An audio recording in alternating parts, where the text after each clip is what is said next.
Hi, I'm Stacey from Music Box Online, and I'm with Ed and Iain from Double Soul to Soul. How are you both doing today? Very full. I'm tired. Yeah, we just went down to the China London. It was good, but maybe not the best decision. No, especially before a big day. It's all food, can't help it, lunch, very much. So for the people who haven't heard Double Soul to Soul, can you give a quick run through of the band's history? We started 6 years ago. 3 of the guys came out of a band called Modo. Johnny, Rick and Tom, who was on Johnny at the time. And then we started a new band after Modo split, and found me and Ian. And Paul was a friend of theirs, so he was in the band as well. And yeah, so from there we lost Tom after a while because he wasn't committed enough, so he couldn't commit to touring and stuff, so we had to sort of part ways with him, and then we released our first album. Well, we released our EP in our first year, and then released an album a bit later between losing Tom and getting Lex, and put up for any days on the album, and then found Lex. I'm sure this is almost really exciting, and then sort of 3 years later we released the second album. So EP 2005, first album 2007, second album 2010. Yeah. So not very quick. Taking time to master it. The latest album, Blessed and Cursed, was released on the 12th of July. Yep. How do you think it's changed from the previous releases? I think it's a lot more dynamic in every sense of the word, really. I think there's more going on in it. Every song there's more sort of, there's just more variety going on, and there's more sort of change in mood and stuff. Yeah, a lot more going on. I think it's a lot more exciting record. And, yeah, we push ourselves as much as we can, so I just think it's a better record all around. Steve Eggett's produced the new album. How's it working with him knowing he's worked with bands like The Cure and Glasgow? Is it quite daunting, or? I could get my pedantic hat on. He didn't actually produce it, he just mixed it. Oh yeah. But yeah, I mean that's kind of why we run with him, because he's mixed and recorded a lot of bands that we know and like. So.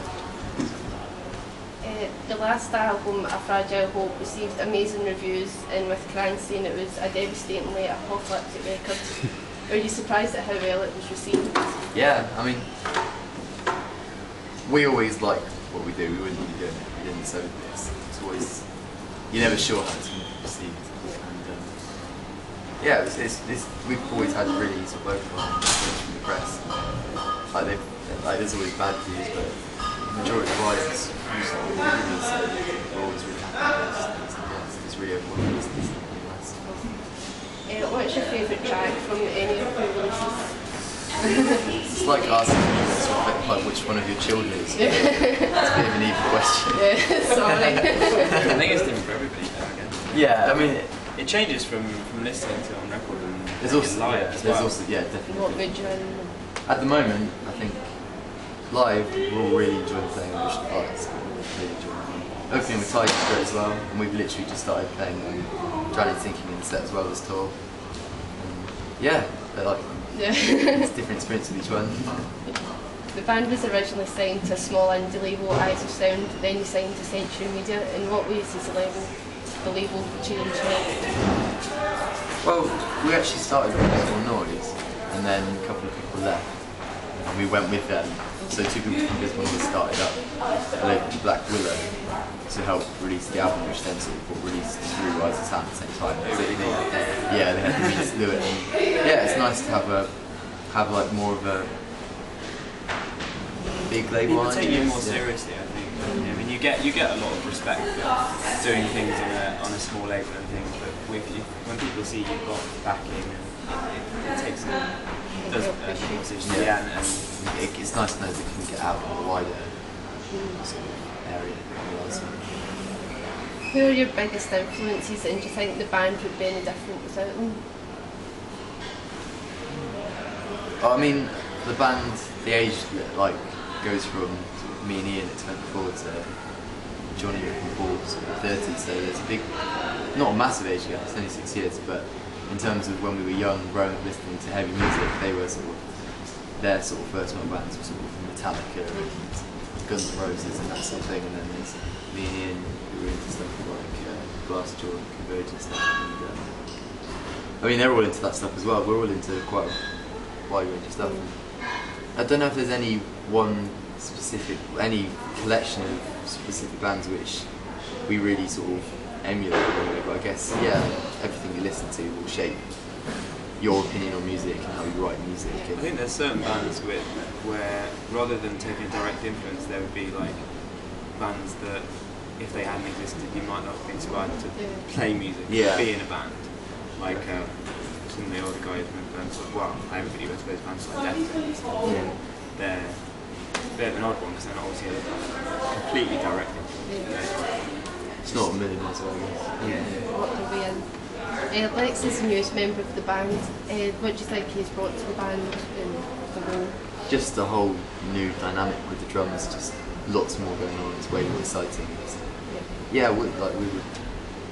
It's fair to say we're pleased with his input. That's always handy. I think that was the only real criticism because we didn't have a full-time drummer. We wrote the last week. Essentially wrote the drums. It's essentially the drums. I know there's a drummer. Yeah, so they were quite straightforward. Quite straightforward, quite mainly similar. just similar, like just rhythms, not loads going. So it's a complete different palette of drum. Bring in a drum nerd and interesting stuff. I mean, there are a couple of just crazy fills and things that you like when you first hear. It's never going to work at all. But like now they've been in the songs for so long, you kind of forget about them. The funny thing is, there's points where you have to say, whoa, look back a minute. You've had quite a lot of tours. Is there any bands you hope to tour with in the near future? We'd love to do this Deftones tour coming up. Oh, you're going. Yeah, So me too. We got tickets for it. Yeah, that'd be amazing. Awesome. Yeah, like so many bands. It'd be like nice to play with bands like Thrice. Nice to play with bands like Dillinger, like any sort of heavy bands that we listen to. We'd love to go on tour with. I mean, being on tour right now with Norma Jean is amazing because we're fans of Norma Jean, so it's kind of really weird. Well, because it's they're one of the first bands that we've been listening to for years that we've sort of been playing with, minus if you forget things like festivals and stuff. That doesn't necessarily count. You're not on tour. On the festival. Yeah, a tight-knit kind of group. Yeah. You've just toured Russia. How was that for the band? Really cool. Like, couldn't believe it. Like St. Petersburg and Moscow, there was like between 250 and 300 people, and most of them were singing along and like stage diving and just going nuts and stuff. And it was just, when we first got there, we just did not know what to expect. We expected like 50 people, if that. And to have that sort of reaction, it was just mind-boggling. It must be being Russian, but being able to sing the lyrics back. I mean, a lot of people over there, not everyone, but there's quite a lot of people who speak English over there. I mean, I guess that's probably the case of a lot of countries because English is quite a big international language. But yeah, it's just it's amazing. Just considering we don't have a CD out there. I don't even know if anyone puts CDs out there because of how it sort of works over there. But like piracy over there, so like just everyone pirates. I mean, everyone pirates over there. We've been really stuck on piracy. Every band's been really stuck on piracy things. I mean, on the first week's sales, if we went on to Last FM alone and looked at how many people were listening to our record in comparison to how many sales we knew would happen, and gone through, it was just made us want to cry. I mean, it's good that people listen to it, but at the same time, you want them to pay for it isn't helping us in any way. Like, people like music, you'd really hope that they come and support you because it's impossible being a band at the moment financially. Like, we've never made a penny in 6 years, and piracy really isn't helping. I mean, obviously CD sales aren't real numbers, but at the same time, if people buy stuff through outlets, it's there in figures, and labels and sort of industry types will look at figures. That's what they'll look at. Yeah. Hopefully they'll start buying then. Well, fingers crossed. Yes. There's some major festivals on your list, like Download, Offset and Heavy Festival. What was going through your mind, especially at Download, when bands like Deftones and AC/DC were in the same lineup? Yeah, Download the first time was so scary. And download the second time was even scarier because we were headlining a stage, and it was just it was amazing, like, absolutely amazing. But I don't think I've ever had the feeling that before a gig that I've had before those 2 times we played download. Like literally just shitting. It's like exam fear all over again. Oh, that's not It was way scarier than that. Way scarier. I'm like that then. It's like my final.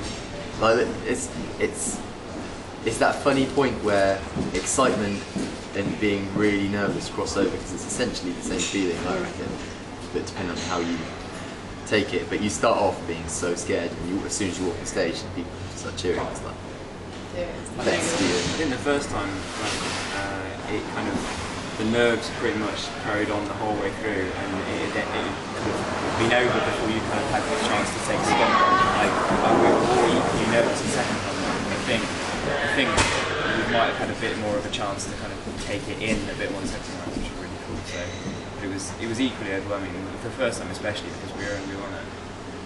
Like, Yeah, we were 11 or midday in the morning. Second band on the stage, so it was the Sunday as well, so everyone's just destroyed. The fact that we saw people, the tent like packed out, and we saw people running down the hills getting to the tent all the playing. Just the fact that people even got up at that time in the morning, that time to see us, was just ridiculous. And the fact that people came to watch us over bands like who was playing Bullet, them Crooked Vultures, what was that again? All getting good space for ACDC. Yeah. But what was that other band on stage? Job for Cowboy. Job for Cowboy and stuff. So the fact that people come watch us instead of them is good.